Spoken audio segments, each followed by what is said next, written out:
నమస్తే, welcome to our channel. ఈరోజు మనతో పాటు స్టూడియోలో ఉన్నారు live stack development corporation chairman Charan Kaushik Yadav గారు. వారితో మాట్లాడదాం. సార్ నమస్కారం. నమస్తే సార్, ఉమ్మడి రాష్ట్రాల్లో live stack development corporation chairman ఏదైతే ఉందో బలహీనం పడిందని ఒక వార్త ఉంది. మరి దీన్ని మీరు ముందుకు ఎలా తీసుకెళ్తారు? అంటే కేసీఆర్ గారు ముఖ్యమంత్రి అయిన తర్వాత కార్పొరేషన్ అని కూడా బలహీనపడ్డమాట వాస్తవం. ఒక కార్పొరేషనే కాదు, అన్ని కార్పొరేషన్లు కూడా. మాకు సమైక్య రాష్ట్రంలో Andhra Pradesh live stock development agency ఉండే. ఇది 2000 సంవత్సరంలో కేంద్ర ప్రభుత్వ యాక్ట్ ద్వారా ఏర్పడింది. దీని ప్రధాన ఉద్దేశం తెలంగాణ రాష్ట్రంలో ఉన్నటువంటి బతుకున్నటువంటి సంఖ్య, అంటే జంతువుల సంఖ్యని పెంచడం. అంటే ఒకటి ఉన్నదాన్ని 2 చేయడం, ఉన్నదాన్ని 4 చేయడం. ఈ వ్యాక్సినేషన్ ద్వారా మొత్తం ఏదైతే ఆవులకు సంబంధించిన ఆడదూర మాత్రమే పుడుతుంది, బర్రెలకు సంబంధించిన కూడా ఆడబర్రె మాత్రమే పుడుతుంది అన్నట్టు. దానిలో భాగంగా వ్యాక్సినేషన్ కేంద్రాలను కూడా సమైక్య రాష్ట్రంలోనే ఏర్పడాయి 2000 సంవత్సరాలు, అంటే దాదాపు 26 సంవత్సరాలు. తెలంగాణ రాష్ట్రం ఏర్పడక ముందు Andhra Pradesh live stock development agency ఉండే. తెలంగాణ 2014 ఏర్పడేది. ఏర్పడిన తర్వాత Telangana live stock development agency అనేది కొత్తగా తెలంగాణ రాష్ట్రానికి, ఆంధ్రాకి ఏపీఎల్డీనే ఉండేది. ఇప్పటికీ ఆంధ్రకి తెలంగాణ మధ్య 2 రాష్ట్రాలకు సంబంధించి 100 కోట్ల రూపాయలకు సంబంధించినటువంటి ఏదైతే పైసలు ఉన్నాయి ఈ సంస్థలో, అవి ఇంతవరకుగా పంచుకోలే. మరి పంచుకున్నప్పుడు బలైన పడతాయి ఏ సంస్థ అయినా. ఇదొకటే కాదు, అన్ని సంస్థలు అదే పరిస్థితి. అంటే ఎందుకోసం పంచుకోలేదంటే 9th 10th షెడ్యూల్లో కేంద్ర ప్రభుత్వం ఏం చెప్పిందంటే, ఈ ఉన్నటువంటి లొకేషన్ ఆధారంగా ఎక్కడ ప్లేస్లో అక్కడ వాళ్ళకి వెళ్ళిపోతాయి. ఇది హైదరాబాద్ ఉంటే హైదరాబాద్, తెలంగాణ కాబట్టి ఇటు, ఆంధ్ర లొకేషన్ల వాళ్ళకుంటే వాళ్ళు పైసలు. తెలంగాణ వాటా 42%, ఆంధ్ర వాటా 58%. ఆ పైసలు 58-42 రేషియోలో పంచుకోవాలి. పంచుకుంటే ఎప్పుడూ అయిపోయింది. ఇప్పటికి 12 సంవత్సరాలు అయింది. మాకు సంబంధించిందే దాదాపు 90 కోట్ల నుంచి 100 కోట్ల రూపాయలు మాకే, మా డిపార్ట్మెంట్ సంబంధించి ఉన్నాయి. అవి పంచుకుంటే కనీసం 40 కోట్లు 30 కోట్లు వస్తాయి. ఇట్లా 9th 10th షెడ్యూల్లో 200 పైచిలకు విభజన చట్టంలో ఉన్నటువంటి ఆ అంశాలు ఇంతవరకు పరిష్కారం కాలేదు. స్టేట్ కౌన్సిల్ కావచ్చు, చాలా కార్పొరేషన్లు, తర్వాత ఎఫ్డీస్ అయితే ఇప్పుడు ఫిల్మ్ డెవలప్ కార్పొరేషన్ అసలు డివైడే కాలేదు. Andhra Pradesh film development corporation Hyderabad ఉంటే వాళ్ళు ఏకంగా రెంట్కు పెట్టుకున్న పరిస్థితి మనం చూసినాం. తెలంగాణ ఆంధ్ర విడిపోయిన తర్వాత చాలా స్టేట్ కౌన్సిల్, ఎఫ్డీసీ, తర్వాత మా live stock development agency Telangana, అదే కాకుండా స్పోర్ట్స్ అథారిటీ కావచ్చు, టూరిజం కావచ్చు, చాలా. ఇక లేబర్ డిపార్ట్మెంట్ అయితే 100 కోట్లు 1000 కోట్ల రూపాయలు అకౌంట్లో. ఆంధ్రప్రదేశ్ అని ఉండడంతో ఆంధ్రప్రదేశ్ వాళ్ళ అకౌంట్ నుంచి వాడుకున్న సందర్భంలో కేసులు కూడా అయిన పరిస్థితి మనం చూస్తా ఉన్నాం. తెలంగాణ రాష్ట్రంలో కాంగ్రెస్ ప్రభుత్వం అధికారంలోకి వచ్చిన తర్వాత ఢిల్లీలో ఉన్న తెలంగాణ భవన్, ఆంధ్ర భవన్ సమస్య పరిష్కరించారు. తర్వాత తెలంగాణ రాష్ట్ర ముఖ్యమంత్రి రేవంత్ రెడ్డి గారు అయితే చంద్రబాబు నాయుడు గారు పిలిపించారు. ఇక్కడ ఏంటంటే ఇరు రాష్ట్రాల ముఖ్యమంత్రులు, చీఫ్ సెక్రటరీలు, ఆ కన్సర్న్ డిపార్ట్మెంట్ సంబంధించిన వాళ్ళతో కూర్చొని పరిష్కరించాలా. దానికి చంద్రబాబు నాయుడు గారు తెలంగాణ ముఖ్యమంత్రి రేవంత్ రెడ్డి కలిస్తే ఓఎమ్మ ఏదో జరిగిపోతున్నట్టు, ఏదో మొత్తం కృష్ణా జలాలు, గోదావరి జలాలు అని చెప్పేసి దానికి పేరు కూడా ఉంది కదా. ఇక్కడ గురు శిష్యులు ఇంకోటి కాదు, సహచరులు. రేవంత్ రెడ్డి గారు వారితో కలిసి పనిచేసిండు. చంద్రబాబు నాయుడు గారు చేస్తేనే లీడర్ అయిన వాడు అయితను కాదు. ఎందుకంటే జెడ్పీస్ తర్వాత ఎమ్మెల్సీగా ఉండి టీడీపీలో పోయినాడు. ఒక పార్టీలో ఒక పార్టీకి పెద్ద దిక్కుంటాడు, మిగతా వాళ్ళతో వారికి సహచరులుగా అంతా పనిచేస్తారు. ఇక్కడ ఏంటంటే ఇరు రాష్ట్రాల ముఖ్యమంత్రి, ఇరు రాష్ట్రాల చీఫ్ సెక్రటరీ, కన్సర్న్ హెడ్స్ కూర్చుంటే తప్ప ఆ పరిష్కారం కాదు. ఆంధ్ర తెలంగాణ సమస్యలు పరిష్కరించుకోవచ్చు చాలా ఉన్నాయి. దాదాపు 10-15 వేల కోట్ల రూపాయలు తెలంగాణ రావాల్సి ఉన్నాయి. అప్పుడు ఏంటంటే విభజన చట్టంలో దానికి ఒక ప్రత్యేక కమిటీలు ఉండే కేంద్ర ప్రభుత్వము. ఆ కేంద్ర ప్రభుత్వం చొరవ చూపకపోడు కేసీఆర్ తాగి లేకపోతే పడుచుకునే పరిస్థితిలో మొత్తం ఈ రోజు ఇంత ఇది అధ్వాన పరిస్థితి వచ్చింది. నేను నిన్ననే చంద్రబాబు నాయుడు గారు లేఖ రాసిన. చంద్రబాబు నాయుడు గారికి, అచ్చెన్నాయుడు గారు యానిమల్ హస్బెండరీ మినిస్టర్, అక్కడ ఉన్నటువంటి చీఫ్ సెక్రటరీ గారికి, కన్సర్న్డ్ డిపార్ట్మెంట్ ఏపీఎల్ఏ సిఇఓ గారికి రాష్ట్రం, ఇక్కడ కూడా చీఫ్ సెక్రటరీ గారికి, మంత్రి గారికి, ముఖ్యమంత్రి గారికి లేఖలు రాసి ఇవన్నీ ఒక్కొక్క సమస్యను పరిష్కరించుకో ప్రయత్నం చేయాలని. ఎందుకంటే ఆ పైసలు ఇస్తే కొంత డెవలప్మెంట్ కాన్సన్ట్రేట్ చేయొచ్చు. ఇంకోటి మా డిపార్ట్మెంట్లో గోపాలమిత్రులు అని ఉంటారు. గోపాలమిత్రులు ప్రతి 3 ఊర్లకు 2 ఊర్లకు ఒక గోపాలమిత్ర, వాళ్ళపైన సూపర్వైజర్, వాళ్ళపైన ఈఓ ఎగ్జిక్యూటివ్ ఆఫీసర్, వాళ్ళ కింద మళ్ళీ ప్రతి హెడ్ క్వార్టర్లో, అంటే ఉమ్మడి జిల్లాల వరకు 9 ఆఫీసులు ఉంటాయి. ఒక్కొక్క ఆఫీసులో స్టాఫ్, ఒక్కొక్క జిల్లాకు డిఎల్డి అంటే district live stock development agency అని చెప్పి చైర్మన్ ఉంటారు. తర్వాత తెలంగాణ రాష్ట్రంలో తెలంగాణ లైవ్ స్టాక్ డెవలప్మెంట్ ఏజెన్సీకి 2000 మంది ఎంప్లాయీస్. తర్వాత కంసాన్పల్లిలో ఒక వీర్య కేంద్రం ఉంటుంది, ఇది షాద్నగర్ సంబంధించి. మొన్న ఓపెన్ చేద్దాం అనుకున్నాం, మేము వచ్చిన తర్వాతనే దాన్ని మొన్న రివ్యూ చేసినాం. తర్వాత కరీంనగర్లో ఒక బుల్ సెంటర్ ఉంది, అంటే వీర్య కేంద్రం. గతంలో సమైక్య రాష్ట్రంలో 3 ఉంటే ఒకటి తెలంగాణకు వచ్చినాయి, 2 ఆంధ్ర పోయినాయి. కేంద్ర ప్రభుత్వం యానిమల్ హస్బెండరీ డిపార్ట్మెంట్ పెద్ద ఎత్తున ఫండింగ్ చేయడానికి సిద్ధంగా ఉన్న కేసీఆర్ గారి ఆయనలో ఆ యానిమల్ హస్బెండ్ డిపార్ట్మెంట్ సర్వనాశనం చేసి ఆ గొర్రెల స్కామ్ తోటి మొత్తం ఎంటైర్ యానిమల్ హస్బెండ్ అంటే మొత్తం స్కామ్ అనే పరిస్థితి తెలంగాణ సమాజానికి అర్థమయ్యే పరిస్థితి. ఏసీబీ కేసు అయింది ఆ గొర్రెల స్కామ్లో. తలసాని శ్రీనివాస్ యాదవ్ గారు మంత్రిగా, వారికి ఓఎస్డి కళ్యాణ్ గారు, తర్వాత రామచంద్ర నాయక్ గారు, తర్వాత ఇంకా చాలా మంది లక్ష్మారెడ్డి వల్ల చాలా పెద్ద ఎత్తున స్కామ్ చేయడంతో యానిమల్ హస్బెండ్ డిపార్ట్మెంట్ ఎంటైర్ మొత్తం అవినీతి అని చెప్పేసి ముద్రేషం అవుతున్నాం. ఎందుకంటే యానిమల్ హస్బెండ్ కింద Telangana life stock development agency, దాని కింద 9 జిల్లాలకు district life stock development agency, దానికి ఒక 2,000 మంది ఎంప్లాయీస్, దానికి ఒక 2 వీర్య కేంద్రాలు, ఒక ట్రైనింగ్ సెంటర్లు, తర్వాత 9 ఆఫీసులు, స్టేట్ ఆఫీసు, ఇక్కడ చాలా ఉంటాయి ట్రైనింగ్ సెంటర్. తర్వాత ఇది కేంద్రంలో ఉన్నటువంటి సెంట్రల్ యానిమల్ హస్బెండరీ మినిస్టర్ కిందకి వస్తుంది. దాని కింద రాష్ట్రీయ గోకుల్ మిషన్, దాని కింద నేషనల్ డైరీ డెవలప్మెంట్ బోర్డ్, దాని కింద నేషనల్ తర్వాత యానిమల్ హస్బెండరీ ఇన్ఫ్రాస్ట్రక్చర్ కార్పొరేషన్, తర్వాత నాబార్డు, జైకా, ఇవన్నీ కూడా చాలా సంస్థలు కేంద్ర ప్రభుత్వం దాదాపు 40%, 60% కూడా ఫండింగ్ చేసే సంస్థలు ఉన్నాయి. యానిమల్ హస్బెండరీ డిపార్ట్మెంట్ మొత్తం కేంద్రం నుంచి. ఇప్పుడు తెలంగాణ లైఫ్ స్టాక్ డెవలప్మెంట్ ఏజెన్సీకి మొత్తం కేంద్రం నిధులే, రాష్ట్రం నిధులు ఉండవు. కాకపోతే రాష్ట్ర ప్రభుత్వానికి సంబంధించిన వాటా, సపోజ్ వాళ్ళు ₹1 ఇస్తే 40 పైసలు మనం ఇస్తే 60 పైసలు వాళ్ళు గ్రాంట్, రాష్ట్ర ప్రభుత్వం గ్రాంట్ ఇచ్చేస్తే ఆటో మీద బిల్లులో కూడా ఇబ్బంది లేకుండా యూటిలైజేషన్ సర్టిఫికేట్ వాళ్ళు సబ్మిట్ చేస్తే మిగతా ఫండ్స్ కూడా రిలీజ్ చేస్తారు. ఇన్ఫ్రాస్ట్రక్చర్ సపోర్ట్ వాళ్ళు చేస్తారు, ఎంప్లాయీ జీతాలు రాష్ట్ర ప్రభుత్వం. దానిలో భాగంగా తెలంగాణ రాష్ట్రంలో పశు సంపద తగ్గిపోతా ఉంది. తెలంగాణ రాష్ట్రం ఈరోజు పాల ఉత్పత్తిలో 13వ స్థానం దేశంలో. ఆంధ్ర రాష్ట్రం 6వ స్థానం ఉంటే ఇలా మనం 13వ స్థానం.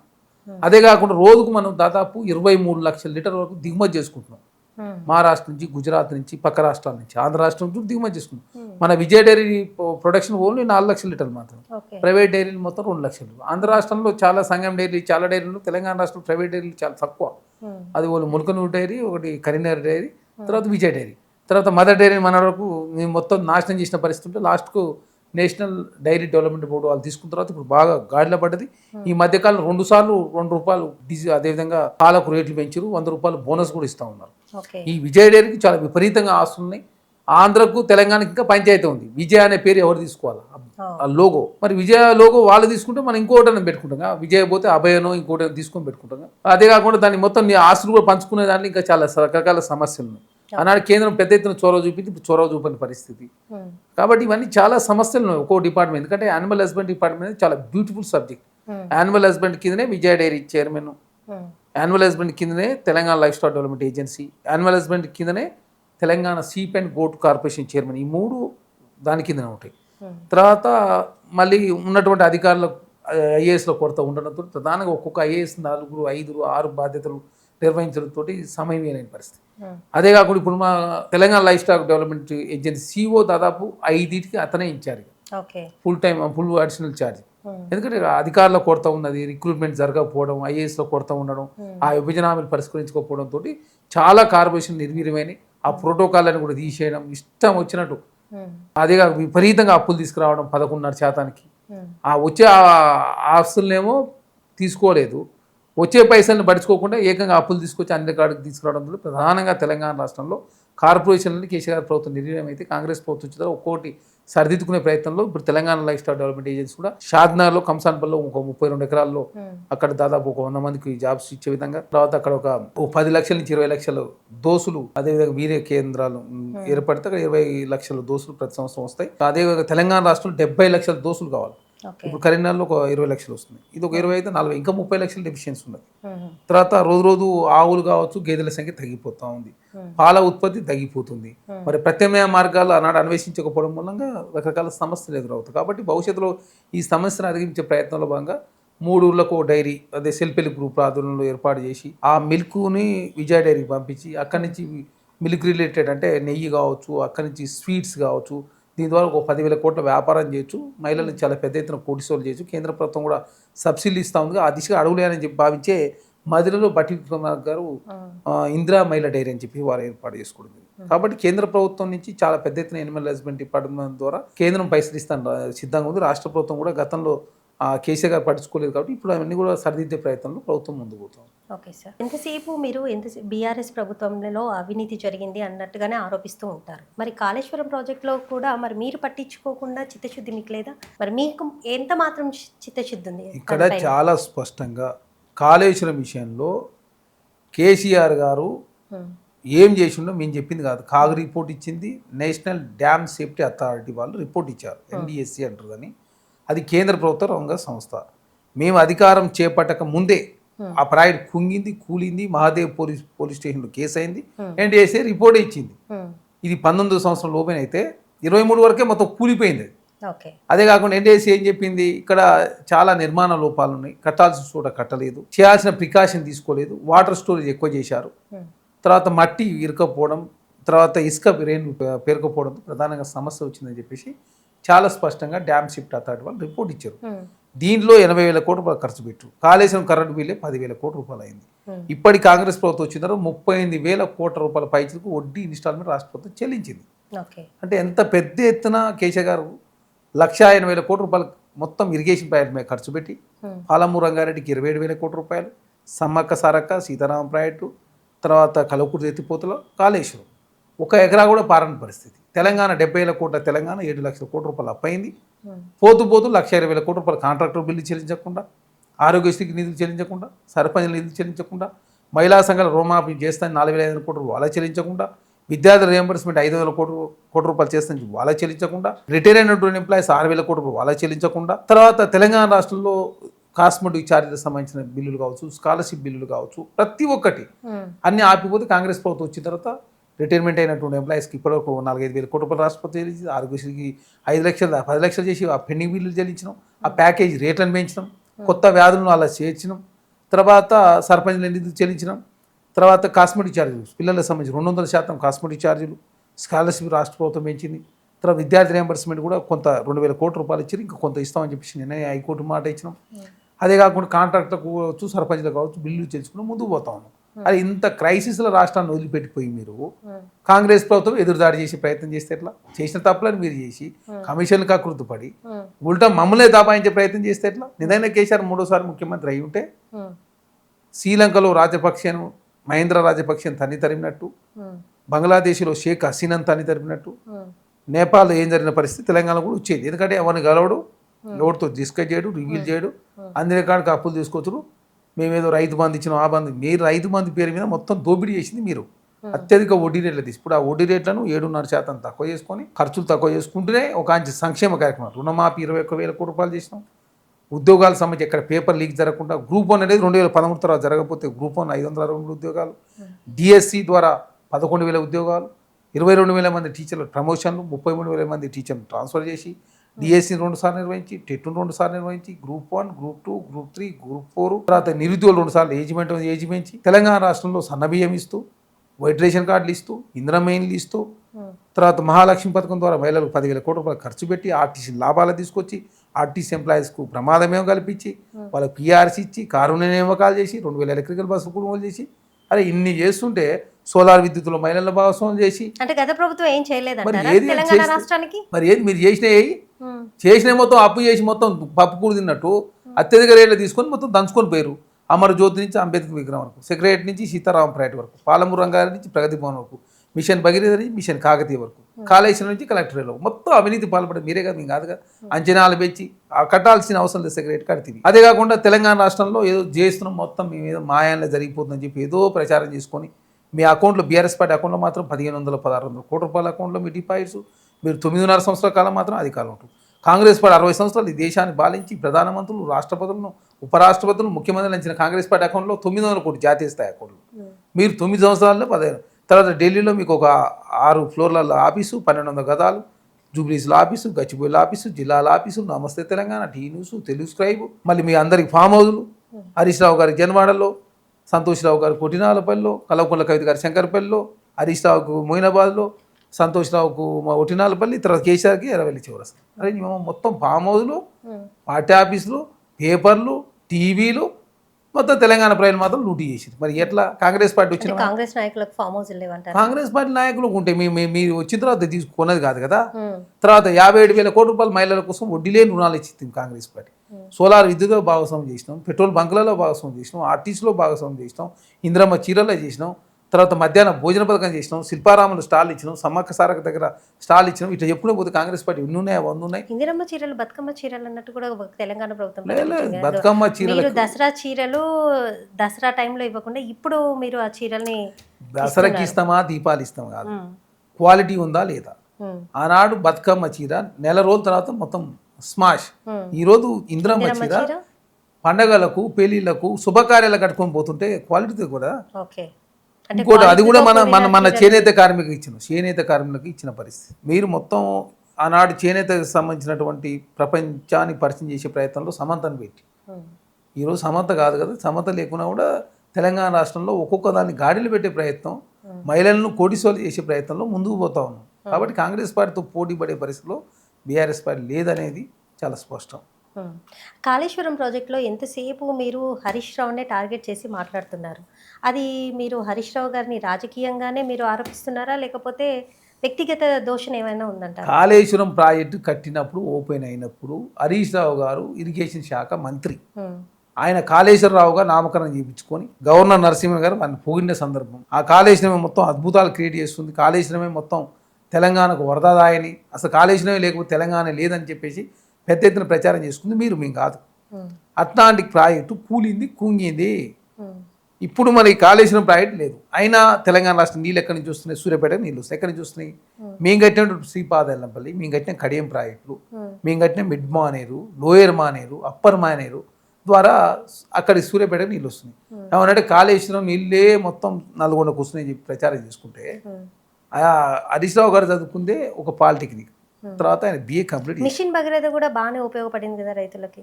మిషన్ భగీరథ, మిషన్ కాకతీయ, కేంద్ర ప్రభుత్వం మన పార్లమెంట్ సాక్షిగా తెలంగాణ రాష్ట్రం 4 లక్షల నల్లా కనెక్షన్లు లేవు తెలంగాణ రాష్ట్రంలో అని చెప్పి వీళ్ళు ఏం చేసి 100% తెలంగాణ రాష్ట్రంలో నల్లా కనెక్షన్ చెప్తే కేంద్ర జల్ మిషన్ ద్వారా తెలంగాణ రావాల్సిన ఫండ్స్ ఆపిరు.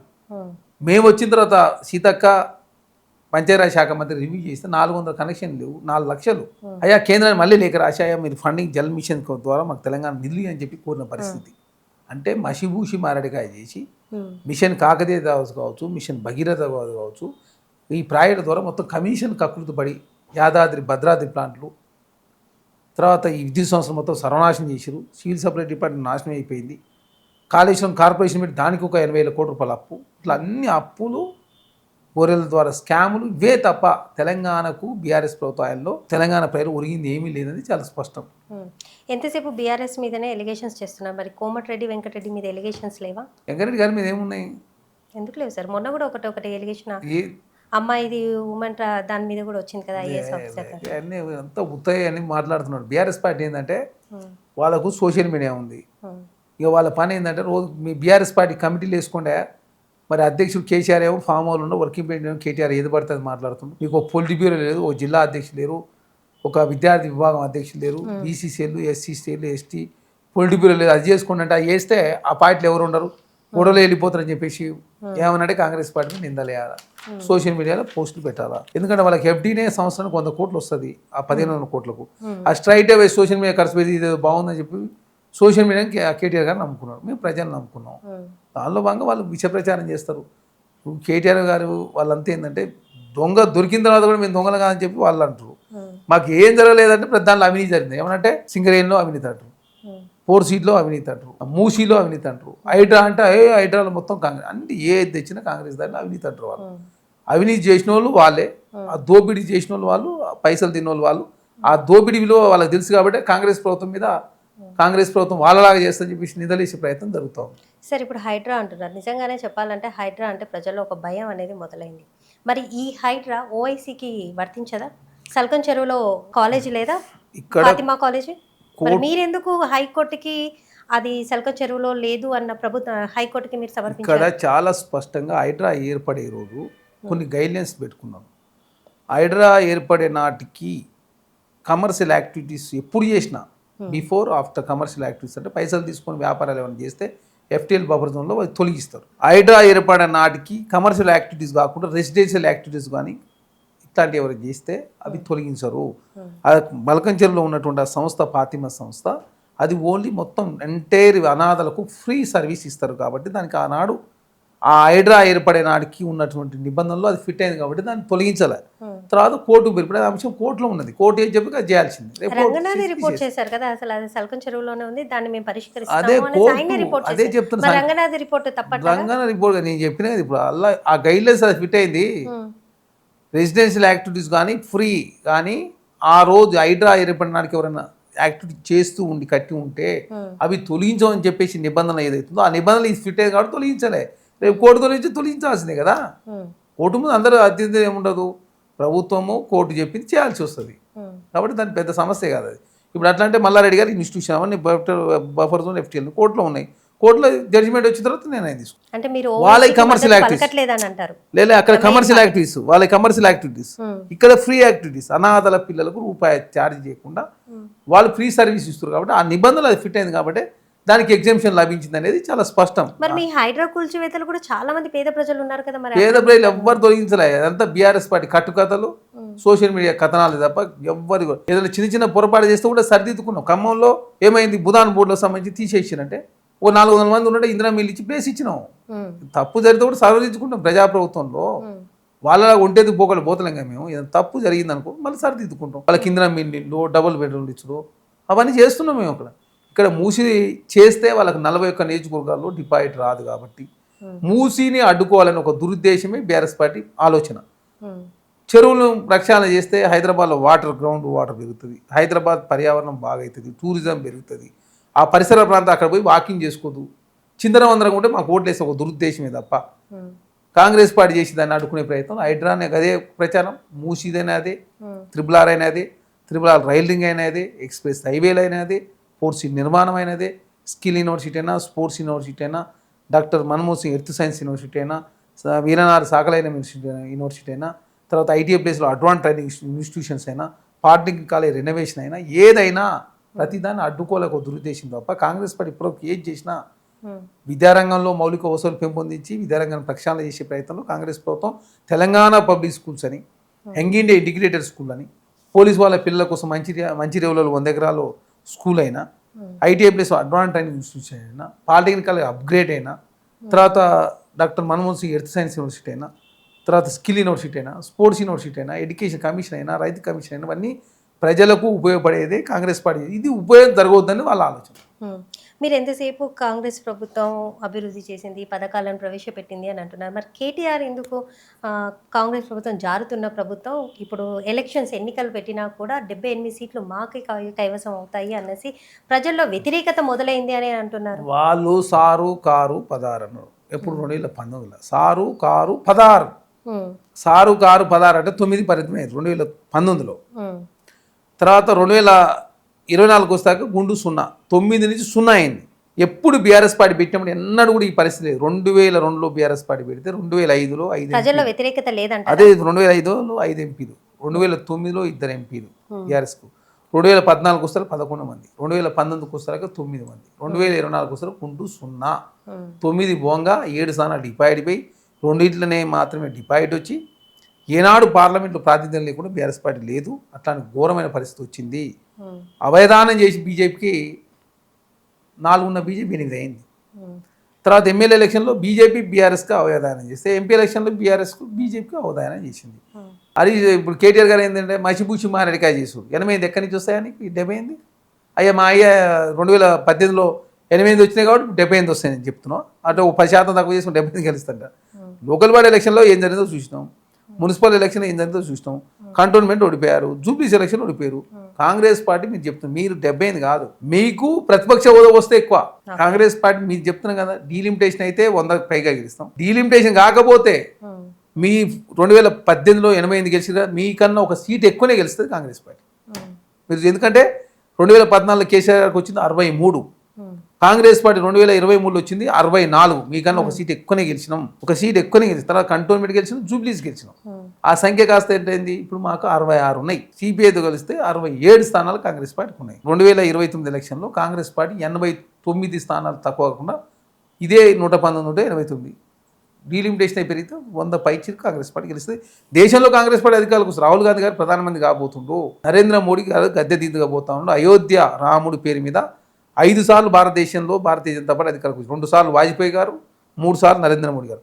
అదే అయోధ్య రాముడు విరాళాలలో స్కామ్ జరిగి మొత్తం అవినీతి పాల్గొని 100 కోట్ల రూపాయలు అవినీతి జరిగిందంటే ఏ భారతీయ జనతా నాయకుడు మాట్లాడలేడు. రాముని రాజకీయానికి వాడుకొని రాముడు సోమును కొలగొట్టిన వ్యక్తుల విషయంలో భారతీయ జనతా పార్టీ మౌనం వహిస్తుంది. RSS స్పందించింది, దాని Ayodhya Ram trust general secretary రాజీనామా చేసిండు. ఇవన్నీ జరుగుతున్నాయి. తర్వాత బద్రీనాథ్ టెంపుల్ అవినీతి జరిగిందని చెప్పేసి అక్కడ ఉత్తరాఖండ్లో బద్రీనాథ్ టెంపుల్ కూడా, ఉత్తరప్రదేశ్లో యోగి ఆదిత్యనాథ్ అక్కడనేమో ఆయన కూడా. కాబట్టి భారతీయ జనతా పార్టీ పని అయిపోతుంది. ఇదే రేట్లు, ఇదే పెట్రోల్ రేటు కావచ్చు, ఇదే డీజిల్ రేటు కావచ్చు, ఇదే అధిక ధరలు కావచ్చు, ఇట్లనే కంటిన్యూ అయితే 99 స్థానాలకు మించి భారతీయ జనతా పార్టీ దేశంలో గెలవదు. ఓకే సార్, ఇప్పుడు మీరు యూరియా యాప్ని ప్రవేశపెట్టారు రైతుల కోసం, ఆ యూరియా బుక్ చేసుకోవడం కోసం. కానీ రైతులు ఎంతవరకు ఎడ్యుకేటెడ్గా ఉన్నారు అంటే జనరల్గా చూస్తే రైతులంతా నాన్ ఎడ్యుకేటెడ్గానే ఉన్నారు. సో అదే ఎడ్యుకేటెడ్ ఉంటే హైదరాబాద్కి వచ్చి వర్క్ చేసుకుంటారు. వాళ్ళు ఎలా యాప్ ఓపెన్ చేసి యూరియా బుక్ చేసుకోవడం అనేది ఎలా అవుతుందంటారు, ఎలా సాధ్యమవుతుందంటారు? ఇప్పుడు రైతుల పిల్లలు వాళ్ళకు అంత ఎడ్యుకేటెడ్ తెలంగాణలో వాళ్ళ తల్లిదండ్రులు చదువు రాదు. పిల్లలు రైతుల దగ్గరే ఉంటారని రైతులకు మేలు చేయాలని ఒక సదుద్దేశంతో మాత్రమే ప్రభుత్వం ముందుకు పోతాం. దళారులు కొల్లగొట్టుకోబోతున్నారు యూరియా. ఆ దళారుల మూలంగానే రైతాంగానికి ఇబ్బంది అవుతుంది. కాబట్టి రైతుల పేరు మీద దళారులు దోపిడిని అడ్డుకునే ప్రయత్నంలో ఒక యాప్ని తీసుకున్నారు. ప్రతి ఒక్కరికి 2 సెల్ ఫోన్లు ఈ రోజుల్లో. ఆ ఊళ్ళో విఆర్ఓలు అక్కడ విఆర్ఓలు ఉంటారు, విఏఓలు ఉంటారు, తర్వాత మీ సేవలు ఉంటాయి, చదువుకున్న వాళ్ళు ఉంటారు. వాళ్ళు సపోర్ట్ తీసుకుంటారు. ఒకసారి కాకపోతే రెండోసారి సెట్ అవుతుంది. ఇది సెట్ రైట్ చేయాల్సిన బాధ్యత. ఒకనాడు ఇప్పుడు అందరూ గూగుల్ పేలు ఉపయోగిస్తలేరా? అరే చిన్న కిరాణం దొక్కులు, టీ స్టాల్ కడ గూగుల్ పే స్కానింగ్ చేస్తున్నారు కదా. టెక్నాలజీ దిశగా ప్రపంచమే ఒక గ్లోబల్గా మారి గ్లోబలైజేషన్లో భాగంగా ఆర్టిఫిషియల్ ఇంటెలిజెన్స్ నుంచి క్వాంటమ్ టెక్నాలజీ దిశగా ప్రయాణిస్తుంటే ఈ అవినీతిని అరికట్టాలంటే ఆన్లైన్ చేయడమే పరిష్కార మార్గం అని చెప్పి భావించారు. దానిలో భాగంగా వాళ్ళకి సపోర్టివ్గా ప్రభుత్వం నుంచి అధికారులు సాయం చేస్తూ ఉన్నారు. అదే కాకుండా వాళ్ళు తీసుకోకుండా ఉన్నట్టు వాళ్ళు రికార్డులో తీసుకోకున్నట్టు ఉంటుంది కదా. దాని తర్వాత మళ్ళీ కొంత లేట్ అయినా కూడా వాళ్ళకు ఈ లైన్లు బాధ తప్పుతుంది, ఈ దళారి బాధ తప్పుతుంది. తర్వాత ఇవన్నీ తప్పించే ఉద్దేశంతో మాత్రం టెక్నాలజీ వాడుతుంది. ధరండి టెక్నాలజీ వాడుతుంది కదా. టెక్నాలజీ వాడు తప్పు కాదు. ఆ టెక్నాలజీలో వస్తున్నటువంటి మార్పులను మనం గ్రహించి ఆ మార్పును ఎప్పటికప్పుడు సరి చేస్తే ఆ ధరణి ద్వారా ప్రజలు లాభం అయ్యేది. ధరణి ద్వారా లక్షల ఎకరాలు అన్యాక్రాంతమైంది. భూభారత్ ద్వారా సరిదిద్దే ప్రయత్నం జరుగుతూ ఉంది. ఇక్కడ యూరియా కూడా యాప్ అదే కాకుండా రైతాంగం మేలు చేసే ప్రయత్నంలో కాంగ్రెస్ పార్టీ ముందుకు పోతుంది. సార్, రైతు బంధు విషయంలో మీ పైన చాలా వరకు ఆరోపణలు వినపడుతున్నాయి. సో దేనికంటారంటే కరెక్ట్ టైంలో వేయడం లేదు, అట్ ఏ టైంలో ఒక ఎకరానికి ఇంత ఎకరం ఉన్న వాళ్ళకి ఇప్పుడు తర్వాత అన్నట్టుగా పోస్ట్ పోన్ చేసుకుంటూ ఇప్పుడు నిన్ననే 9,000 కోట్లు అయిపోయింది. 9 రోజులు 9,000 కోట్లు డిపాజిట్ చేసి ఆనకాలంలో సమస్య లేదు. యాసంగికి వస్తారా కొంత సమస్య అవుతున్నమాట వాస్తవం. దానికి కారణం కేసీఆరే, మేము కాదు. మేము వచ్చిన తర్వాత 5,000 రూపాయలు 6,000 రూపాయలు చేస్తున్నాం. మీకన్నా 2,000 రూపాయలు మీ ఎక్స్ట్రా ఇస్తున్నాం. సన్న బియ్యానికి బోనస్ ఇస్తున్నాం 500 రూపాయలు సన్న వడ్లకు. అదే కాకుండా గతంలో మీరు తరుగు పేరు మీద 7 నుంచి 8 కిలోలు తీసేవాళ్ళు. తరగనే ప్రసక్తే లేదు ఇక్కడ. మీకు మాకు పోలికనా? 7 నుంచి 8 కిలోలు తరుగులేదు, 500 రూపాయలు బోనసు, 5,000 కాస్త 7,000 రూపాయలు అంటే 2 సంవత్సరానికి 2,000 రూపాయలు ఎక్స్ట్రానే కాంగ్రెస్ ఇస్తుంది. అంటే 5,000లో సగం 2.5. అంటే 2,000 రూపాయలు అయితే కాంగ్రెస్ ప్రభుత్వం ద్వారా లాభం జరుగుతుంది. అయితే కాకపోతే కొంత ఇబ్బంది అయిన మాట వాస్తవం, దాన్ని కూడా ఒప్పుకుంటాం మేము. తర్వాత గిట్టుబాటు ఎంఎస్పీ రేటు కాంగ్రెస్ ప్రభుత్వం మంచి రేట్ ఇస్తూ ఉంది. రైతులకు మోసం చేసే ఉద్దేశం కాంగ్రెస్ పార్టీ లేదు. రైతాంగాన్ని కాపాడే ప్రయత్నంలో కాంగ్రెస్ పార్టీ ముందుకు పోతా ఉంది. దానిలో భాగంగా 1,20,000 కోట్ల రూపాయల పైగా దేశంలో ఏ రాష్ట్రంలో రైతాంగం ఖర్చు పెట్టిన విధంగా కాంగ్రెస్ పార్టీ ఖర్చు పెట్టింది. వడ్డీ మాత్రమే మాఫీ చేశారు. మీరు రుణమాఫీ 1,00,000 రూపాయలు మేము 2 లక్షల రూపాయల ఏకకాలంలో చేసి, సరే కొంతమంది కాకపోవచ్చు కాక 21,000 కోట్ల రూపాయలు రాష్ట్ర ప్రభుత్వం మాఫీ చేసింది. మాతో పోలిక పడే పరిస్థితిలో బీఆర్ఎస్ పార్టీ రైతులకు బేడీ లేచిన చరిత్ర వాళ్ళది. రైతులకు వడ్డీ మాత్రం మాఫీ చేసి అసలు మాఫీ చేయకుండా మోసం చేసిన చరిత్ర, 7 నుంచి 8 కిలోలు తరుగు తీసిన చరిత్ర. మీరు 5,000 ఇస్తే మీ సంవత్సరానికి మీకన్నా 2,000 రూపాయలు అదనంగా ఇచ్చి తెలంగాణ రాష్ట్రం కాంగ్రెస్ పార్టీ ముందుకు పోతాం. సార్, అసలు సింగరేణి గొడవ ఏంటంటారు? అసలు సింగరేణి రద్దు చేయాల్సిన అవసరం ఉందంటారా? సింగరేణికి సంబంధించి సింగరేణి కేసీఆర్ ప్రభుత్వాల్లో దివాలా తీసిన మాట వాస్తవం. సింగరేణి పెద్ద ఎత్తున బాకీలు పెరిగిపోయిన మాట వాస్తవం. సింగరేణి గన్లోకి పర్మిషన్ తీసుకురాని మాట వాస్తవం. మేము వచ్చిన తర్వాత ఒరిస్సాలో ఉన్నట్టు నైనిక్ బ్లాక్ను ఓపెన్ చేసే క్రమంలో అక్కడ అవకతవకలతోనే సైట్ విజిట్గా పెట్టిరు అని చెప్పేసి పెద్ద ఎత్తున ఆరోపణలు వస్తే రద్దు చేసినాం. మేము కమిషన్కి అకృతి బాలే కాబట్టి రద్దు చేసినాం. అదే మేము కమిషన్ తీసుకున్నట్టు రద్దు చేస్తాం. మీ ఆయనలో వచ్చిన వాళ్ళకే వచ్చినాయి, మీ బంధువులకి మరి ఎట్లా వచ్చినాయి చెప్పండి. దానికి సమాధానం లేదు. మీ బంధువులకే వచ్చినాయి, మీ ప్రభుత్వంలో ఎవరికి వచ్చినాయో మా ప్రభుత్వంలో వాళ్ళకే వచ్చినాయి కదా. మీ రేవంత్ రెడ్డి బామ్మర్ది పేరు కూడా వినపడలేదు. రేవంత్ రెడ్డి బామ్మర్ది అంటే ఆయన కజిన్ బామ్మర్ది. ఆయనకు భార్య ఎవరు? మీ పాలే రూపేంద్ర రెడ్డి కూతురు కాదా? మీ పార్టీ ఎమ్మెల్యే కూతురేమో ఆమె మేనేజింగ్ డైరెక్టర్ ఉంటుంది. రేవంత్ రెడ్డి బామ్మర్ది ఎందుకోసం మరి ఆమె కూతురు ఎందుకు రాదు? కంపెనీ ఆమె పేరు ఉందా, ఆయన పేరు మీద ఉందా? అంటే రేవంత్ రెడ్డి బామ్మర్ది అంటే ఇక కుటుంబం ఎంటర్ అయిందని చెప్పి తెలంగాణ సమాజంలో ఒక తప్పుడు వార్తలు క్రియేట్ చేసే ప్రయత్నంలో బీఆర్ఎస్ పార్టీ ముందుకు పోతాం. బీఆర్ఎస్ పార్టీ ఇసుక మాఫియా చేసింది సంతోష్ రావు, ఫోన్ ట్యాపింగ్ పాటు పడితే హరీష్ రావు, సంతోష్ రావు, కేటీఆర్. గ్రీన్ ఇండియా ఛాలెంజ్ అవినీతి పాల్పడేది సంతోష్ రావు. తెలంగాణ ధరణి పేరు మీద 1000 కోట్లు తీసుకుంది వాళ్ళే. కాళేశ్వరం అవినీతి పడ్డది వాళ్ళే. ఇట్లా ఎప్పుడో మొత్తం ఈ పాపాలకు అన్నిటి కారణం వాళ్ళే. తెలంగాణ మొత్తం దివాలా తీయడానికి కారణం వాళ్ళు. అంటే తెలంగాణ మొత్తం దివాలా తీయడానికి మొత్తం ఇప్పుడు అప్పులో కూలుకుపోవడానికి బీఆర్ఎస్ ప్రభుత్వమే కారణం అంట. అరే వాళ్ళు చేసిన అప్పులు తీర్చడం కోసం మేము అప్పులు తీసుకొస్తే మేము అప్పులు చేసినాం అంటారు. మీరు చేసిన అప్పులు తీర్చడం కోసం 1,70,000 కోట్ల రూపాయలు తెచ్చినాం. కానీ మేము 2 లక్షల కోట్ల అప్పు తీర్పినాం. అంటే మీరు చేసిన దానికన్నా ఇంకా 30,000 కోట్లు మీ అప్పులు కూడా మేమే తీర్పినాం కదా. మీ అప్పులు తీరడం కోసం అప్పు తెచ్చినాం. 1,70,000 కోట్ల రూపాయలు తెచ్చి 2 లక్షల అప్పులు తీర్చి తర్వాత మేము రుణమాఫీ చేస్తుంది, సన్న బియ్యం ఇస్తుంది, వైట్ రేషన్ కార్డు ఇస్తుంది, ఇందిరా మిల్లు ఇస్తుంది, 105 ఇంటిగ్రేటెడ్ స్కూల్ క్యాంపస్ కడుతున్నాం. మేము వచ్చిన తర్వాత వీరనాథ్ శాఖలో మేము యూనివర్సిటీ కొత్తది ఓపెన్ చేసినాం. Doctor Manmohan Singh earth science కొత్తగూడెంలో ఓపెన్ చేసినాం. స్కిల్ యూనివర్సిటీ 4 సీట్లో ఓపెన్ చేసినాం. తర్వాత స్పోర్ట్స్ యూనివర్సిటీ కన్స్ట్రక్షన్ జరుగుతుంది. మంచిర్యాలలో పోలీసు వాళ్ళ పిల్లల కోసం ఒక 100 కోట్ల రూపాయలతో అక్కడ స్కూల్ ప్రారంభమైంది. ట్రాన్స్జెండర్ని ఆర్టీసీ సేవలలో ఉపయోగించుకున్నాం. 2000 ఎలక్ట్రికల్ బస్సులు కొనుగోలు చేసినాం. 10,000 కోట్ల రూపాయలు మహాలక్ష్మి ఖర్చు పెట్టినాం. 500 రూపాయలు గ్యాస్ సిలిండర్, 200 లీటర్ల ఉచిత కరెంటు, 57,000 కోట్ల రూపాయలు వడ్డీ లేని రుణాలు మహిళలకు ఇచ్చా. ఇంట్రెస్ట్ కూడా కాంగ్రెస్ ప్రభుత్వం చెల్లిస్తుంది కదా. మాతో పోలిక పెడతానికి ఎట్లా పోలిక పెట్టుకుంటారు మీరు? నాకు అర్థం కాదు. అంటే మేము ప్రచారం చేసుకుంటామని చెప్పేసి మా మీద ప్రచారం చేసినాం మీరు. అంటే మేము మీడియా నమ్ముకోలేదు, సోషల్ మీడియా అవుతుంది, మన ప్రజలకు ఇస్తాం కదా. సరే ప్రజలకు గుర్తు పెట్టుకుంటారు మేము అనుకుంటే మొత్తం బట్టగాసి మీద ఇస్తే ఎట్లా? అంటే సోషల్ మీడియాను మొత్తం బీఆర్ఎస్ ప్రభుత్వమే నడిపిస్తుందా? మరి అదే కదా, 100 కోట్లు నెలకు స్ట్రైట్ అవే. ఇప్పుడు సోషల్ మీడియాకు సంవత్సరానికి 100 కోట్లు వస్తున్నాయి. మన వాళ్ళ బ్యాంకులో 1600 కోట్లు ఉన్నాయి, 7% ఇంట్రెస్ట్ వస్తుంది. 100 కోట్లు స్ట్రైట్ అవే అకౌంట్లో పడుతున్నాయి. ఆ 100 కోట్ల నెలకు 10 కోట్ల రూపాయలు ఖర్చు పెట్టి కాంగ్రెస్ పార్టీ మీద విసర్జించే ప్రయత్నం తప్ప. అరే ఒక్కటనే ఒప్పుకున్నాను. మీ ఇచ్చిన ఇండ్లలో ఇందిరా మిల్లు మీరు డబుల్ బెడ్రూమ్లు ఇచ్చింది 70,000, 7 లక్షలు ఇస్తానా 70,000 ఇచ్చింది. మేము 3 లక్షల పైచిలకు ఇందిరా మిల్లు, 4 లక్షల పైచిలకి ఇప్పుడు హైదరాబాద్లో మళ్ళీ 5 లక్షల ఇండ్లు ఇవ్వబోతున్నాం. మేము ఇందిరమ్మ ఇండ్లు ఎక్కడ ఇచ్చినాము ఆ ఊళ్ళని అడుగుతాం ఓటు. వేరే ఊళ్ళు అడగ. మీరు ఎక్కడ డబుల్ బెడ్రూమ్ అక్కడ అడగండి. మరి ఎందుకు ఒప్పుకో? ఆ సవాల్ ఎందుకు స్వీకరించారు మీరు? ఆ ఊళ్ళో ఇందిరమ్మ ఇల్లు ఇస్తేనే మేము అడుగుతాం. మేము వేయలేదు మేము అడగం పో అని చెప్తే దానికి సవాళ్ళకి రాలే కదా. మీరు డబుల్ బెడ్రూమ్ కాడ మీరు అడగండి, ఇందిరమ్మ ఇల్లు ఇచ్చిన కాడ మేము మీ కాడ మీరు రా, మా కాడ మీరు రారంటే పారిపోయేది మీరే, విష ప్రచారం చేసేది మీరే, దోసుకుంది మీరే. దోసుకున్న సొమ్ము దాచుకునే క్రమంలో పంచుకునే క్రమంలో గొడవలు అయితే ఏకంగా సొంత చెల్లిని సస్పెండ్ చేసి బయటకు వచ్చింది మీరే. మీ చెల్లి ప్రశ్నలకే సమాధానం లేదు. కాంగ్రెస్ పార్టీ ప్రశ్నలకు సమాధానం ఉంటుందా? నేనే ఇంత మాట్లాడుతున్నాను కన్నా మా ప్రశ్నలకు సమాధానం ఎదుర్కొనే పరిస్థితి ఉంటుంది. కాకపోతే వాళ్ళకేమో సోషల్ మీడియా పెట్టుకుని వాళ్ళకి కొంత పాపులారిటీ ఉంది కేటీఆర్కి, హరీష్ రావుకి. ఎందుకంటే వాళ్ళు మంత్రులు పనిచేసారు కదా. ఇక మాలాంటి వాళ్ళు ఎంత మాట్లాడినా కూడా వాళ్ళు అపరాన్ని మేము లోయర్ అన్నట్టు ఉంది. సార్ ఇప్పుడు రేవంత్ రెడ్డి గారు అగ్రెసివ్ నాయకుడిగా అన్న పేరు ఉంది మనకి. సో ఆ అగ్రెసివే మీలో ఉందన్నట్టు మీ ఆ లక్షణం మీకు ఉంది కాబట్టి మిమ్మల్ని ఆ కార్పొరేషన్ పదవికి ఎంచుకున్నారు. ఇక్కడ ఏముండదు, అగ్రెసివ్ కాదు. సబ్జెక్ట్ ఉంటే అగ్రెసివ్ ఉంటే ఎవరైనా అగ్రెసివ్ కాదు. సబ్జెక్టు తపన పని చేయాలని చెప్పి ఎవరికి ఉన్నా కూడా దాన్ని అగ్రెసివ్ కాదు. రోజు నిరంతరం కష్టపడుతున్నప్పుడు ఖచ్చితంగా దానిలో భాగంగా ఇప్పుడు పార్టీ ఏ బాధ్యత ఇస్తే అది ఇవ్వాలి. నేను కౌన్సిల్ పోతాను అడిగిన వాళ్ళు కవు ఇచ్చారు. మళ్ళీ కవు నుంచి కౌన్సిల్ పోవాలని చెప్పి ఆలోచన ఉంటుంది ఎవరికైనా. కవు అంటే ఆవు, ప్రధానంగా ఆవుది. మీకు ఇంకోటి చెప్తున్నాను, గోశాలల సంబంధించి కాంగ్రెస్ ప్రభుత్వం రేవంత్ రెడ్డి గారు 100 కోట్ల రూపాయలతో 100 ఎకరాల్లో గోశాల నిర్మాణం జరుగుతుంది. 3 గోశాలలు తెలంగాణలో, 20 టెంపుల్ రెనోవేషన్ చేస్తున్నాం 2,000 కోట్ల రూపాయలతో. భద్రాద్రి చలన్ రాముడు కానీ మొదలు పెడితే బాసర వరకు, లక్ష్మీనరసింహస్వామి అత్యధిక తాపడం, రాజన్న టెంపుల్ రెనోవేషన్, తర్వాత మంచిర్యాలలో సత్యనారాయణ స్వామి టెంపుల్, తర్వాత ధర్మపురిలో టెంపుల్ కావచ్చు, ఆంజనేయ స్వామి టెంపుల్ కావచ్చు, ఇవన్నీ కూడా టెంపుల్ రెనోవేషన్ అవుతా ఉంది. కేసీఆర్ గారు లక్ష్మీనరసింహ స్వామి యాదాద్రి పేరు మీద పెట్టి పేద ఎత్తున చేసి నేనే చేసిన అని చెప్పి ఏకంగా గవర్నమెంట్కి వచ్చిన పరిస్థితి. మేము ఇన్ని చేస్తున్నాం. అటు బీజేపీ ఏమో రాష్ట్ర ఖజానా నుంచి ఎట్లా ఖర్చు పెడతారు గుళ్ళకి అని చెప్పి ఆయన రామచంద్రరావు ప్రశ్న. ఎందుకు? మీరు చేయని పని మేము చేస్తే ఆయనకు బాధ ఇస్తుంది. రెండోది జిఎస్టీ కౌన్సిల్ ఏమో ఏకంగా మా గుళ్ళకు మీరు జిఎస్టీలకు పెండింగ్ ఉన్నారు, మీరు కట్టాలి. అరే నరేంద్ర మోడీ మీరు మరి రాముని పేరు మీద అధికారంగా వచ్చి రామరాజ్యం అంటారు, హిందుత్వం అంటారు.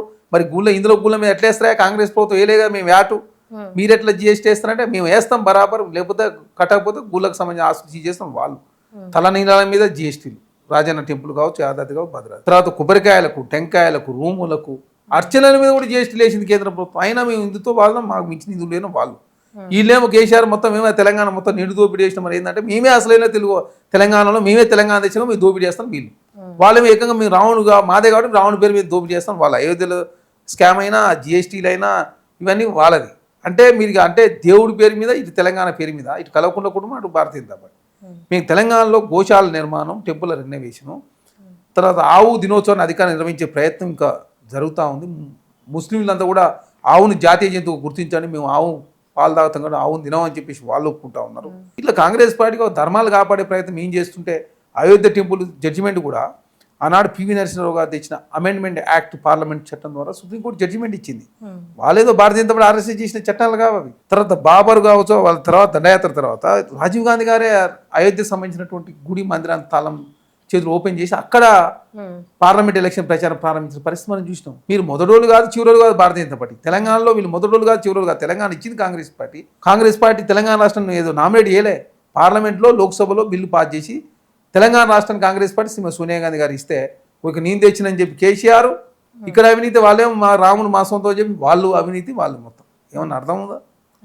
కాబట్టి కాంగ్రెస్ పార్టీ ప్రజల ధర్మాలను ప్రజల విశ్వాసాలను తెలంగాణ ఏ లక్ష్యాల కోసం తెచ్చుకున్నామో ఆ లక్ష్యాలు కాపాడే ప్రయత్నం జరుగుతూ ఉంది.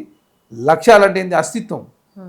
సెక్రటరీలో 9.5 సంవత్సరాలు కూర్చుంటే సార్ నీ ముందే తెలుగు తల్లి ఫ్లేవర్ అంటే ఆ పేరు మార్చలే. మేము వచ్చిన తర్వాత తెలంగాణ తల్లి ఫ్లేవర్గా మార్చి టీజీ కోసం పోరాడాలండి తెలంగాణ ఉద్యమంలో. మేము ఉద్యమకారుడిగా ఉస్మానియాలో మేము ఉన్నాం కదా. 2009 నుంచి 14 వరకు తెలంగాణ ఉద్యమంలో డిసెంబర్ 29 నుంచి నవంబర్ 29 నుంచి 2014 తెలంగాణ రాష్ట్రం వచ్చారు మేము ఉన్నాం కదా. టీజీ కోసం పోరాటాలు చేస్తే మీరు టీజీ చేసి పెడితే టీజీ చేస్తాం. తెలంగాణ మొత్తానికి ఒక గీతం లేదని చెప్పి అందశ్రీ గారి గీతం తెలంగాణ గీతంగా ప్రకటించుకున్నాం. అందశ్రీ గారు చనిపోతే వారి పేరు మీద స్థుతి మనం వారి కరువులు కళాకారులు గుర్తించుకొని వారు ₹1 నజరానా 500 జాగా ఇచ్చి 9 మందికి అందశ్రీ గారి కొడుకు డిగ్రీ ఉద్యోగం ఇచ్చి వారి వర్ధంతి జయంతి అధికారిని చేస్తాం. గద్దర్ గారిని మీరు అవమానించి 3 గంటల పాటు ప్రగతి మనకు రానియకపోతే మేము వారి వర్ధంతి జయంతి వారి పేరు మీద నంద్యావాళ్ళు ఇస్తూ తెలంగాణ రాష్ట్రంలో కాంగ్రెస్ ప్రభుత్వం ముందు తెలంగాణ తల్లి విగ్రహాన్ని ఏర్పాటు చేసుకున్నాం. తర్వాత ఇందిరా పార్క్ ధర్నా చౌక్ ప్రారంభించుకున్నాం. ప్రగతి భవన్ ప్లేస్లో పూలే ప్రజాభవన్ నామకరణం అయింది. అదే కాకుండా తెలంగాణ రాష్ట్రంలో కాంగ్రెస్ పార్టీకి ప్రజలకు తర్వాత ఉద్యమకారులను ఆకాంక్ష నెరవేర్చే కోసం ఉద్యమకాలను గుర్తించడం కోసం కేశవరావు గారి నేతృత్వంలో ఓ కమిటీని కాన్స్టిట్యూట్ చేసుకున్నాం. అదే కాంగ్రెస్ పార్టీ తోటి ఏ అంశంలో పోటీ పడుతుంది బీఆర్ఎస్ పార్టీ? వీళ్ళు బీఆర్ఎస్ పార్టీకి ఏ అంశంలో పోటీ పడుతుంది? భారతీయ జనతా పార్టీలో ఎంతసేపు హిందువులు లేకపోతే రాముడు తప్ప రాముడు హిందువు మీద చర్చ చేద్దానంటే వాళ్ళు రాని పరిస్థితి. వాళ్ళు అట్లా వీళ్ళు ఇట్లా అంటే శివలింగం మీద తేలులా మీ ఇద్దరు జమ అయ్యి దేశ ప్రజలు రాష్ట్ర ప్రజలు మొత్తం దోసుకుంది BRS party Bharatiya Janata party. So మొత్తానికి మీరు అనేది ఏంటంటే కాంగ్రెస్ ప్రభుత్వం అంటే తెలంగాణ అనేది డెవలప్మెంట్ అవుతుంది అనేసి మీ వాదన. 100 సంవత్సరాల విధ్వంసం జరిగింది. తెలంగాణ 100 సంవత్సరాలు వెనకపోయింది. దేశంలో ఏ రాష్ట్రానికి కూడా రాజధాని ఉన్నటువంటి రాష్ట్రం లేదు. రాష్ట్రము తోటి తెలంగాణ హైదరాబాద్తో కూడిన తెలంగాణను ఇచ్చింది కాంగ్రెస్ పార్టీ. ఆనాడు నిజాం సంస్థానం ప్రత్యేక దేశంగా ఉన్నటువంటి హైదరాబాద్ రాష్ట్రం కొన్ని సంవత్సరాల పాటు హైదరాబాద్ రాష్ట్రంగా ఉన్నది. తర్వాత భాషా ప్రయుక్త రాష్ట్రాల పేరు మీద మద్రాసు నుంచి ఆంధ్ర వెళ్ళిపోతే ఆంధ్రప్రదేశ్ కర్నూలు రాజధానిగా ఉండి కర్నూలు రాజధాని నుంచి మళ్ళీ హైదరాబాద్ తెలంగాణ కలిసినప్పుడు హైదరాబాద్ కాస్త ఆంధ్ర రాష్ట్రం కాస్త ఆంధ్రప్రదేశ్ అయ్యి హైదరాబాద్ రాష్ట్రంతో ఉన్నది. తర్వాత ఆంధ్ర తెలంగాణ వెళ్ళిపోయినప్పుడు హైదరాబాద్ రాజధాని పేరు మీద తెలంగాణ రాష్ట్రం ఏర్పడింది. ఆంధ్రాకు వాళ్ళకి రాజధాని లేదు. తర్వాత ఇప్పుడు అమరావతి వచ్చింది. దేశంలో చాలా రాష్ట్రాలు ఏర్పడి దేనికి కూడా రాజధాని ఉన్నటువంటి కొత్త రాష్ట్రం ఏర్పడలే. ఇప్పుడు ఒక హర్యానాకు చండీగఢ్ ఇప్పటివరకు జాయింట్ క్యాపిటల్, పంజాబ్కు చండీగఢ్ అంటే చెప్తున్నా. దేశంలో చాలా రాష్ట్రాలు ఏర్పడతాయి. 3 రాష్ట్రాలు భారతీయ జనతా ఏర్పడితే రాష్ట్రంతో కూడినటువంటి రాజధాని లేని రాష్ట్రాలు ఉండే. హైదరాబాద్ ప్రత్యేక పరిస్థితి. ఆ రాజధానితో కూడిన తెలంగాణ కాంగ్రెస్ పార్టీ ఇచ్చి అది పార్లమెంట్ లోక్సభలో రాజ్యసభలో బిల్లు పాస్ చేసి బీఆర్ఎస్ పార్టీకి ఒక్కడే ఎంపీ ఉంటే కాంగ్రెస్ పార్టీ తెలంగాణ రాష్ట్రం ఇస్తే మేము ఇచ్చినామని చెప్పేసి 9.5 సంవత్సరాల కాలం పాటు అధికారం నుండి 70,000 కోట్ల అప్పు 7 లక్షల కోట్ల అప్పు చేసి పార్టీ ఫిరాయింపుల పాల్పడి అవినీతికి పాల్పడి కట్టిన ప్రాయుడు కూలిపోయి కుంగిపోయి కుటుంబం అంతా చిన్నామినమైనా అయినా మాకు అధికార ఆకాంక్ష ఇంకా కేసీఆర్ ముఖ్యమంత్రి ఎవడైతే కేసీఆర్ కోరుకుంటారు ప్రజలు. పాములో కూర్చుని ఎవడన్నా ముఖ్యమంత్రి కావాలని కోరుకుంటారా? ప్రతిపక్ష నాయకుడు అసెంబ్లీ రాకుండా నెల జీతం తీసుకొని ఆయన ఎర్రవెల్లి పాములు ఉంటాడు. కేటీఆర్ ఏమో ఊరి మీద ఆంబోతు పడ్డట్టు ఏదో పడ్డ తిరుగుతూ ఎక్కడ పడితే అక్కడ కాంగ్రెస్ ప్రభుత్వం విమర్శ చేస్తే ఎట్లా? ఒక విధానం అంటూ ఉండాలి కదా. ప్రతి దాంట్లో విమర్శ చేసినాయినా ఇక. కాబట్టి కృష్ణా జలాలైనా గోదావరి జలాలైనా ఇరిగేషన్ ప్రాజెక్టులో అయినా తెలంగాణ రాష్ట్రానికి అన్యాయం చేసింది బీఆర్ఎస్ ప్రభుత్వం. కాబట్టి పట్టిసీమ కట్టినప్పుడు చంద్రబాబు నాయుడు గారు ప్రశంసిస్తూ కేసీఆర్ గారు నిండు అసెంబ్లీలో గోదావరి జలాలు వాడుకొని చెప్పి ఇక కృష్ణా జలాలు వారాయంలో పట్టిసీమ అయిపోయింది. కృష్ణా జలాలు పోతిరెడ్డి పాటపక్క విలాయంలో పెరిగింది. రాయలసీమ రత్నాల సీమ చేసుకొని రాయలసీమ ప్రాజెక్ట్ కట్టుకొని చెప్పేసి రోజమ్మ దగ్గర రాయలసీమ కడితే అట్లా కృష్ణా జలాలు అన్యాయం చేసి అపెక్స్ కమిటీ మీటింగ్లో పోకుండా 299 టీఎంసీ తాత్కాలిక రాసి తెలంగాణకు మొత్తం మరణ శాసనం రాసింది బీఆర్ఎస్ పార్టీ. కృష్ణా జలాలు ఇటు గోదావరి జలాలు ఇటు ప్రాజెక్టులు ఇటు అవినీతి తెలంగాణ రాష్ట్ర సంపద దోషిపెట్టి తెలంగాణ రాష్ట్రం ఉద్యోగాలు ఇవ్వకుండా 10 పేపర్ లీక్ అయితే ఇంటర్మీడియట్ వాల్యుయేషన్లు అవకతవకలు 10th వాల్యుయేషన్లు అవకతవకలు ఇక్కడ గ్రూప్ 1 ఉద్యోగం గ్రూప్ 1 నిర్వహించలే ప్రజాస్వామ్యం లేకుండా చేసి ఉన్న సెక్రటరీ కూలగొట్టి మీరు కాంగ్రెస్ ప్రభుత్వం విమర్శలు చేస్తే తెలంగాణ సమాజం ఎట్లా అంగీకరిస్తారు? కాబట్టి ఇక బీఆర్ఎస్ పార్టీ తెలంగాణ రాష్ట్రం వచ్చేది లేదు. ఆ 78 స్థానాలు గెలిచేది లేదు. ఉమ్, వాళ్ళకి కనీసం ప్రతిపక్ష హోదా వచ్చే పరిస్థితి లేదు. దేశంలో నరేంద్ర మోడీ పని అయిపోయింది, రాష్ట్రంలో కేసీఆర్ గారి పని అయిపోయింది. దేశంలో రాహుల్ గాంధీ ప్రధానమంత్రి కాబోతుంది. తెలంగాణ రాష్ట్ర కాంగ్రెస్ పార్టీ రెండోసారి ముఖ్యమంత్రి రేవంత్ రెడ్డి కాబోతుంది. Okay sir. సో విన్నారు కదండి, కేంద్రంలో నరేంద్ర మోడీ పని అయిపోయింది, ఇక్కడ రాష్ట్రంలో కేసీఆర్ పని అయిపోయింది అని అంటున్నారు చరణ్ కౌశిక్ గారు. సో చూస్తూనే ఉండండి కమాండో టీవీ. నమస్తే.